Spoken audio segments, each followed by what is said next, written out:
Hi, welcome to the Lathrop Real Estate Podcast. Today, I've got Chris Johns of Get Mad Coaching. He's a real estate industry veteran with over 20 years of experience as a real estate agent and mortgage lender. Joining me today on a conversation about planning, as we're kind of going into the New Year's here through the holiday and getting a little strategic and intentional behind our businesses. Chris, how are you doing today? I'm well, Jeff. Thanks a lot for having me, man. Appreciate it. Great. Well, it's kind of relevant to the time of year. We're going into New Year's Eve. Everyone's doing their resolutions. You and I, kind of on the business mindset, have probably already done our business planning for next year. And we're here to kind of talk about some basics behind that, some strategy, how to keep a positive mindset, and then a little bit more about real estate coaching and kind of who you are. But let's kind of kick this topic off with, where do you even start when you're thinking about goal setting?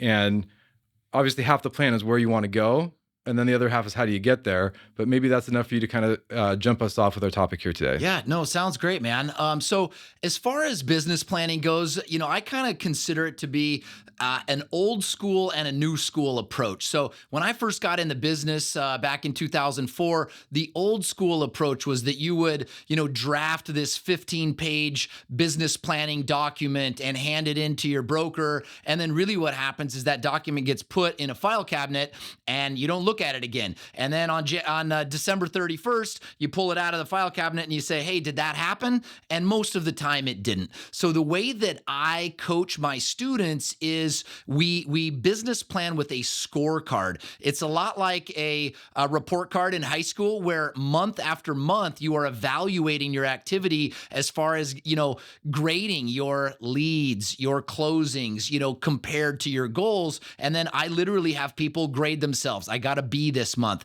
I got a C this month. We talk about that together. And then we talk about the adjustments that we're going to need to make in order to see A's, for the rest of the quarter. So that's kind of a little bit different than what most people might think, but I find that to be the most effective for sure. So it's a little more different than just making a static business plan. You're really creating a living document that's meant to be used rather than referenced. So you're kind of saying, hey, here's my parameters. Let me check up on this daily and weekly and use that as a tool to evaluate and reset your goals? Or are you just mostly saying, hey, our goals are set for a time frame and we're going to evaluate them throughout with a scorecard? Can you break that down a little for me? Yeah, absolutely. I think it makes more sense for it to be living and breathing because things change, So, if interest rates all of a sudden drop by a point, all of a sudden you may have this big surge of loan volume that you didn't expect. And so the same is going to be true on the real estate side, as we might see, some different market conditions where all of a sudden you get extra busy or all of a sudden you get a little bit slow. So I think we want to kind of reevaluate it month after month and use that as a guide. So that's one of the hardest things to plan for in a cyclical, really, it's really based on what the economy is doing, where interest rates are, what the buying activity is. So as a professional, we're here to help our client base to buy and sell and finance properties. But we really have to be in tune with the market, what it's doing, and how that impacts our inflow. Obviously, we'd love to be as busy as possible every month, but that's just not the reality. So building some flex into your schedule for that sounds difficult. It's probably one of the hardest parts of this job and illustrates the need for coaching and planning and taking it to this level. How do you build in those fluctuations to say, okay, I have a plan. Oh no, now I'm way busier and I have to cut out several things in order to take care of my top priorities? Yeah, no, absolutely. I mean, the first thing that comes to mind when you say that is there's a mindset element that we need to have and kind of a belief system around our success, because a lot of times it's easy to either get really, really frustrated or really, really overwhelmed if you're too busy. So to interact with a coach and kind of have them listen to you and voice those kind of distractions, really. So now you've got this ally and this person who has gotten to know you, know your personality. And maybe if you're overwhelmed because you have too much work, we talk about some mindset stuff and some breath work and some meditation. And maybe you're getting up a little bit early and building exercise back into your day, even though you're busy. Have you bulletproofed yourself to handle, that kind of overwhelm? And so that is a huge piece of what I like to speak to and customize kind of a coaching plan, for the student. So, more of a holistic planning approach with the whole life in mind versus just business goals, because we're not one dimensional creatures. We need to be healthy. We need to have rest. We need to have family time in order to go and be insanely productive and successful in our other avenues. So, it sounds like you're taking that into account and you're looking at the whole entire person. And obviously, everybody's plan is going to be different because I have a baby, someone else might have full grown kids, and those are completely different lifestyles and schedules that you would need to structure around. Yeah. Yeah, absolutely. I like how you're referencing the fact that everybody's different. So, as a coach, I look at each individual real estate agent student of mine like a combination lock. Okay. So, everybody's got a little bit different combination in order for them to be at peak performance. So, when I get to know you, you may be someone who exercises a ton already. You may be someone who hasn't exercised for 3 years. Okay. And so, we're going to look at the combination of things that we can do that are going to, allow you to thrive in the marketplace. I was actually talking with a potential student just last week, and she's pretty new to the industry. She's been a real estate agent for just under 2 years, and I talked to her about how many transactions did you close this year? Kind of getting to know her. She said I closed 2 transactions, and so I was and then she was telling me that she is a little low on funds for marketing, and she doesn't know how she's going to get busier because she doesn't have money. So we talk about database. So I said to her, well, how big is your database? And she says 250 people, right? And I'm like, what? Like, there's real estate agents that have been doing this for 20 years that don't have a database of 250 people. So let me find out more. Who are you? So she was a retired school teacher in a smaller community about 40 miles outside of Portland, and very well known in the community. Everybody basically who lives there had their children with her. She's got this sphere of people that know, love, and trust her like you can't believe. So all of a sudden, her combination and how we're going to use that database is different than somebody else's might be. So that's just an example of how, when I get to know you, I really can customize a plan, figure out your combination, and then we're off to the races. So that sounds pretty interesting. It sounds like definitely it takes that unique approach because, as we know, one size does not fit all, and that's kind of the new name of the game. I've really seen that in the mortgage field where no two pre-approvals are the same. Yeah. It's kind of like my favorite little catchphrase right now. We're all special snowflakes and we're unique, but that really is the truth. And people are using every tool they can to get approved and make sure they can get what they need to afford. So the unique approach really is the king these days. But something I'm a little more curious about is when you're talking with somebody. I've had certain friends and even myself during periods of my life where I didn't really know what goals to set. Mhm. Early in my 20s, I bought a house, I bought a motorcycle, and I was all set. I had the fun thing to do and I had a place to park it, and I didn't make any more goals and I stagnated. And there was some impacts on my life that were not favorable. Health was one of them. I gained some weight and other things just because I had achieved the goals that I set and didn't set new ones. And it wasn't that I was lazy or that I didn't want new things or wasn't excited about stuff. I just thought I was happy and I felt kind of comfortable, I guess. So how do you encourage people to set new goals or figure out what goals they want to set? Or maybe if they're in that mode where they're taking care of the kids, they have a routine, work is going okay. How do you push someone to say, hey, you could do more, you could rearrange, or you could streamline, you could do the same thing with less effort or, in a more efficient way?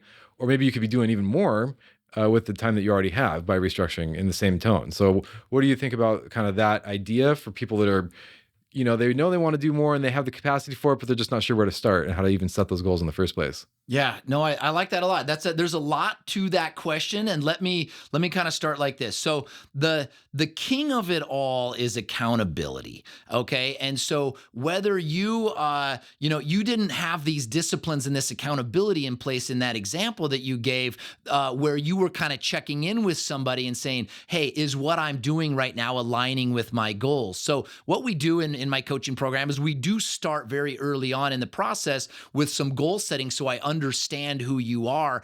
There's actually this exercise that we do that is really, really fun. It's one that I've done a couple of times and revisited. It's 101 things that you want to be, do, have. So if you go through that process with me of these 101 things that you want to be or want to do or want to have, then I can then re-reference that list and hold you accountable to those things. So it starts with kind of who am I and who do I want want to be as a person, and then I hold you accountable to that. Another piece that comes to mind as we work through this is part of my plan with your coaching is that there will be a monthly self check-in scorecard. So every month at the first of the month, we'll do this monthly check-in with each other, and you're going to grade yourself on personal, business, and marketing. So there's 10 criteria that we're going to go through, and you're going to give yourself a score. So every month we're going to talk about that, and it really just keeps you on track. It doesn't matter, who you want to be. It matters, am I holding you accountable to those things? So the first goal is do you want to be something? And that's enough, even if you don't know exactly what it is. If you have some thoughts about like, hey, I can do a little more, or maybe I'm watching too much Prime and Netflix, I can Sure. use that time for something else. Talk to a coach or some other professionals, or maybe people that you might perceive are doing more things with their time or different things that you might want to also do. Build out some reference of what's even out there. In my business, figuring out what goals do I want, partly it's what income do I want to have and what savings do I need to be able to build my future. And then also what's industry expectation? How hard do I want to work? And, in real estate and mortgage, it's pretty easy to say, hey, this many transactions equals this much income and it's about this much work. So you can figure that out pretty easily. So I'd say that's another big component. Really be honest with yourself, get to know yourself. What do you have the capacity for? I used to think I wanted to be like this mega giant producer, like number one. And well, do want to still spend some time with my family. So for me, where can I split that difference and be really great and professional? I don't have to be the number one producer, but I still want to be providing good results. So really being honest with myself and realizing, hey, some of my peers are really going to be out producing me and they're going to be making way more money than I am, but I'm going after a certain balance. And so that's something that's kind of hard to manage as well. Do you have any insights on be true to yourself? Don't get distracted if your neighbor is doing more, like stay in your lane, stay within your capacity. Don't drain yourself out to try to do something just because you think you have a goal. Like let's kind of stay in reality here a little bit, right? Yeah. No, so as you were saying that, a quote from Jim Rohn came to mind. And the quote is this: income seldom exceeds personal development. So if you think about what he's trying to tell us there is that, if you want to make more, then you need to become more, right? And so through that journey of coaching and becoming more, that's the win right there, right? Because those skills and those beliefs and mindsets that you have crafted and developed within yourself, those aren't going anywhere, regardless of the money, right? You've become a better father, you've become a better partner, you've become more fit. I tell people all the time, you're coming to me to real estate coaching, but you might accidentally lose 10 pounds, right? Because we're going to be doing some things with your diet and checking in and exercise and mindfulness, and so that quote is really, really brilliant. And I think it's one that stood the test of time. Jim Rohn is actually responsible for putting Tony Robbins on the map. He started with him when he was 17 years old. And he's kind of one of the gurus from the 70s and 80s that people have leaned on. But income seldom exceeds personal development. That's going to tell us that, what are the areas that I just need to be better in? There's a lot of overlap in the planning theme of both of our expertises, both of our areas of expertise. And so it is pretty interesting that you have a holistic coaching approach because I kind of have a holistic consulting approach at the same time for my buyers. Hey, what's your whole scenario? What's your family like? What needs do you have in several years? Are you going to move? Kind of looking at maybe a 5-year picture, even longer in some cases, but really it's at least prudent to look at like the 3 to 5 year picture. What's this transaction? Is there another one? And also there's certain tools that we have as mortgage lenders that if we work with your real estate agent on how do you want to make your offer, maybe we're going to structure in certain loan concessions in. So maybe the seller is going to contribute towards some of your closing costs. Well, if the lender and the real estate agent never talk, it's kind of clunky and awkward to make those offers. So one of my pieces of advice when I'm talking to people is let me talk to your agent or anyone that's buying, have your real estate agent and your lender talk to each other. Maybe all three of you get into a group team conversation, say, hey, are there any ways we can structure this all together to make the offer versus, hey, I got my pre-approval, I'm going to go take it to my agent and my agent will make an offer to the seller. Let's get the real estate agent and the lender together to say, hey, what's the best way to maximize this price? Can we do a different price point? Can we ask for closing costs? So that's kind of my hack where I'm looking at the overall thing.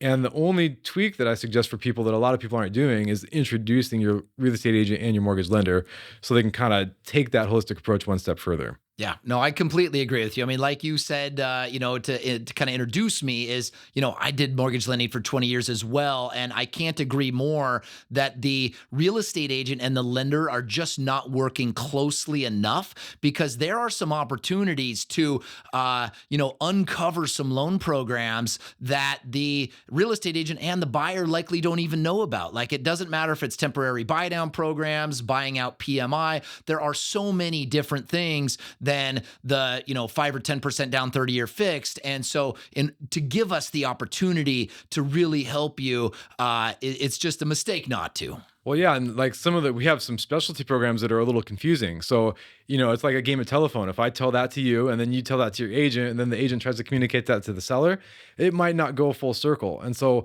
really getting on the same page and saying, hey, and that doesn't always come up, but in the cases it does, it's really powerful that there's a team front there.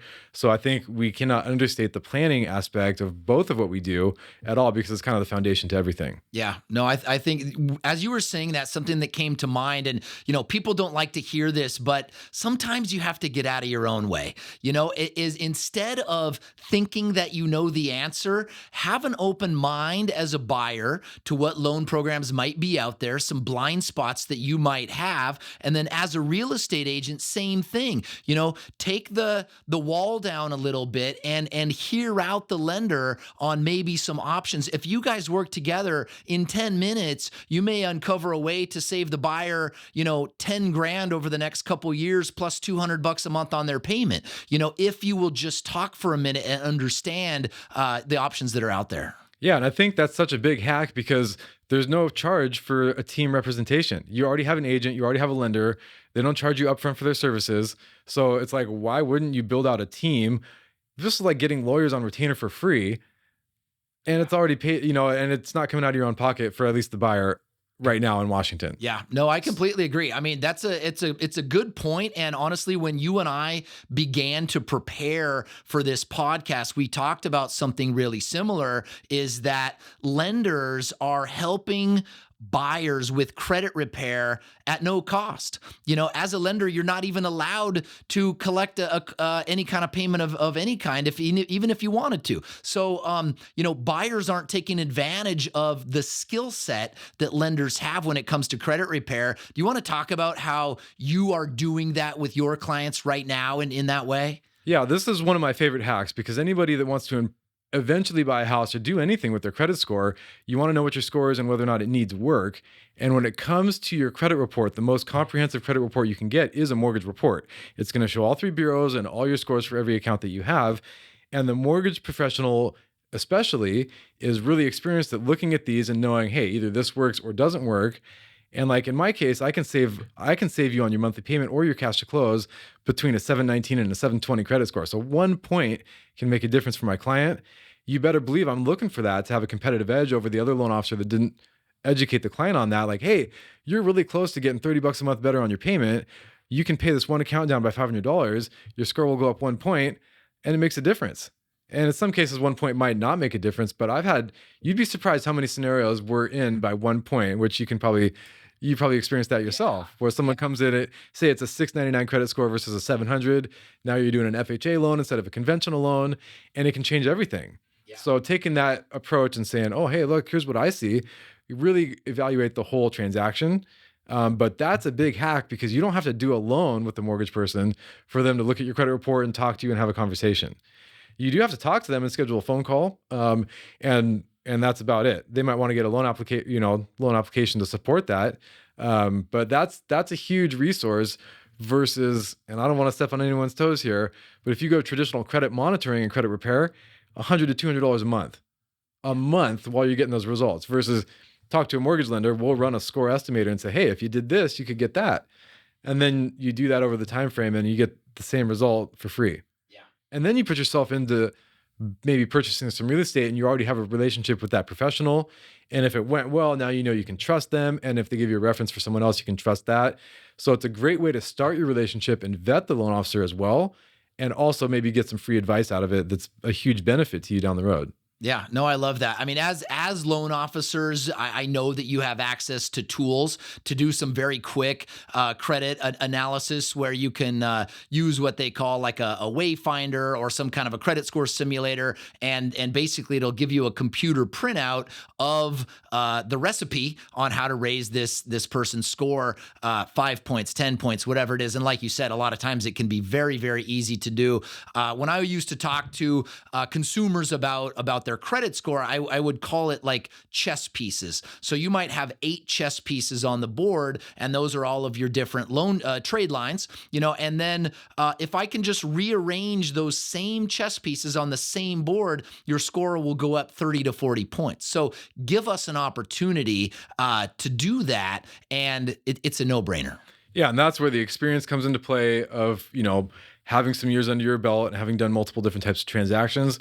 Just like I can imagine there would be no way for you to be successful in your field if you didn't have direct experience being a lender and a real estate agent and knowing what it takes to be successful in those positions, whether it's cold calls, networking, building a daily routine, going to the gym, having a diet. I mean, it seems like all those things are really crucial. So maybe coming back full circle, you can kind of speak to your favorite components, maybe the easiest, lowest hanging fruit. Anybody watching this, if you're looking to get a leg up, where could they start real easy without even getting a coach? And then, that can illustrate, hey, here's a nugget. And if you really want the whole information, like, it's not that we're withholding it, but it is a long conversation. It's in depth. It takes some discovery. So schedule that to go for the full detail. But what are some kind of little easy, fun, quick tips you can give us on how to maybe improve our current schedules, just to kind of get a jump start? Yeah. The first thing that comes to mind is that I think most real estate professionals are suffering from a volume problem.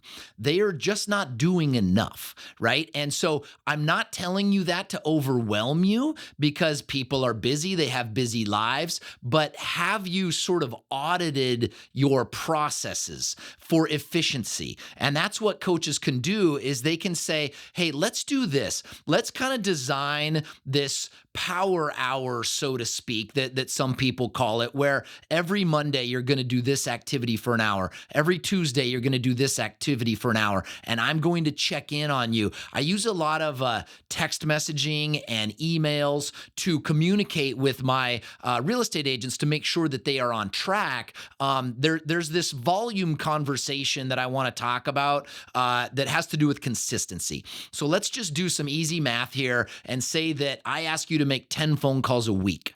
Okay. There's 52 weeks in a year. Okay. 520 phone calls in the year if you do the work. Okay. That's a lot of outbound phone calls. That's a lot of volume, but the system is broken if you miss. Right? If you take 2 weeks off, if you do 3 or 4 one week and then take the next week off. So it's this accountability, this constant work where we're going back and forth, where it's kind of like, have you done the thing? Have you done the thing? And we talk about that. So it's really the consistency, and the phone calls are just one example. Nobody likes to make cold calls. And one of the ways that I coach is that you'll never make a cold call, but it's your job to manufacture a warm call. Okay. So what is a warm call? A warm call is a permission-based phone call where you say, let's take this scenario.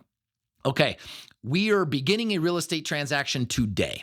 Okay, I will call you every Tuesday with an update on your transaction. And let's just say you're a real estate agent, and your real estate agent, you're going to tell the buyer, before I call you, I'm also going to call the other real estate agent, and I'm also going to call your lender, and then I'm going to call you every Tuesday, and I'm going to give you an update. Is that okay if I do that? Yes, it is. Okay, you've just manufactured a warm call. It's a permission-based. So there's lots of different ways. I've probably got 10 I could rattle off right now, how we could create warm calls so that the person answering the phone is expecting it. They're not surprised. And that's one of the tricks I think that you can do, is the consistency, the volume, and manufacture those warm calls. Yeah, that's a huge piece. And I'll just touch on a very small part of that. But I would say making your calls and doing social media and podcasting and stuff like what we're doing now is a great, huge part of that. and then the tiger in the room, so to speak, like go out and meet and mix and be with your local community, because that's what brings it full circle. And that's how you're actually meeting new people to follow up with and see if, hey, is there warm calls here? And if there's not, that's fine. I'll go focus somewhere else. But I've noticed for me, when I try to do everything phone call or online based, it's missing something. And it works maybe three quarters of what it does if you actually go out and involve your local community with that. So is there anything you can speak to that actually being present in your community as well as kind of a linchpin to this whole idea of having a successful local business? Yeah, absolutely. I mean, what it is it's breaking through fear, right? I mean, I talk to real estate agents all the time. They don't want to be on social media. They don't want to do the video. They don't like how they sound on film. They don't like how they look, right? And so they have this fear and this reluctance, and they hold themselves off from doing it. The same thing is true with getting out in the community and going to networking functions and things. People are nervous and scared. There's fear. So that's where coaching comes in. Let's role play. Okay, let's break those walls down for you, right? If you have fear getting in front of the camera, come meet me at my office and let's film 20 little 60-second reels. Okay? We'll get through that. We'll fumble, we'll laugh, and we'll get through it, and then you've got that wall down forever. Okay? Same's true with this networking idea of small talk. Okay? Let's design some small talk points for you, role play them, and just get that fear out of the way. Why not? Well, and it's not necessarily go be charismatic everywhere. How about go be prepared everywhere and be intentional? Yeah. And if I'm reading the mortgage news every day and I know what's happening, when I go to a networking event, guess what? I have stuff to talk about. So a long time ago, I figured out it's almost a sales conversation hack, is to read the news, and then you have stuff to talk about. But you got to put in to be able to pull out of your bag of tricks, right? So you have to educate yourself. So you do have things. So there's effort there. And that's something that maybe people can talk with their coach about. Hey, what types of effort makes the most sense for me to put into my morning routine so that I can pull out of it in my afternoon routine when I'm out networking and doing that type of socializing? Yeah, no, absolutely. I mean, real estate agents have an obligation to their clients to know more than the other real estate agent standing next to them, right? So what do we need to know more about, right? The hot topics right now: interest rates, home values, and recession, economy, right? So what work have you put in as a real estate agent to engage with a coach, to engage with your preferred lender, to find out some of these talking points? You know, we can't allow buyers to sit on the fence because they're waiting for rates to drop. They're waiting for home prices to drop if we don't believe those things are going to happen. That's a kind of help me get out of my own way kind of a conversation. So I think the message for real estate agents is to reach out more often. It doesn't cost anything to call Jeff Lathrop and ask him what's going on with mortgage rates right now. And I know that over the last 7 or 10 days as we're filming this, mortgage rates have done a lot. Okay, you should know what's going on as a real estate agent right now, and it will put you ahead of the pack. Absolutely. So there's definitely a lot to consider. I feel like we could go for another couple hours on everything that we've just barely scratched the surface on. But what's the best way for people to get a hold of you when they want to go a little bit deeper on the coaching front? Yeah, I mean, I think the best way is to get on a phone call. You can find me at getmadcoaching.com. You can find me on Instagram at getmadcoaching. Find me on LinkedIn at getmadcoaching. I post lots of videos, lots of nuggets for agents to kind of get started. And then we can kind of, do that phone call, just 10, 15 minutes. I'll get a little clarity on what you're trying to do. And let's just see if it's something that maybe I can help with. Awesome. Well, I'll put, maybe I'll throw on the video a link to your website and phone number and all that kind of good stuff.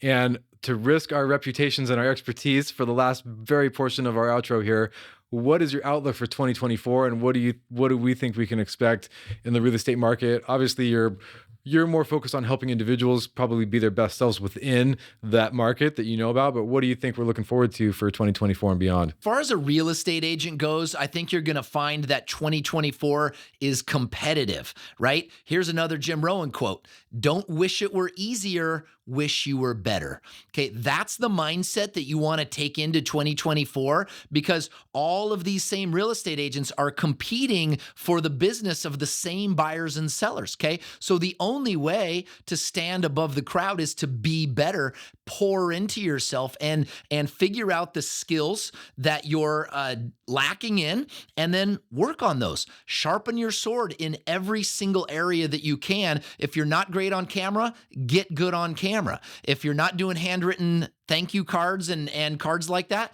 then do more. If you're not making your phone calls, do more. It's really going to be the agents, I think, that are willing to put in the work that are going to, really reap the rewards of 2024. So get scheduled, get disciplined, and get personal. Yeah. Kind of sounds like our key takeaway from what we're talking about right now. Absolutely. Great. Well, Chris, I'm going to have you back for another episode, but thank you for your time today. And I'm looking forward to seeing you soon. Yeah, great, Jeff. It's been a pleasure. Thank you so much for having me. I love what you're doing. I think that, that I reached out to you because I saw your podcast on LinkedIn. I thought it was amazing. So thanks for having me, and definitely look forward to being back. Well, I appreciate the nuggets and the insight, and we'll talk soon. Thanks, man. Take care.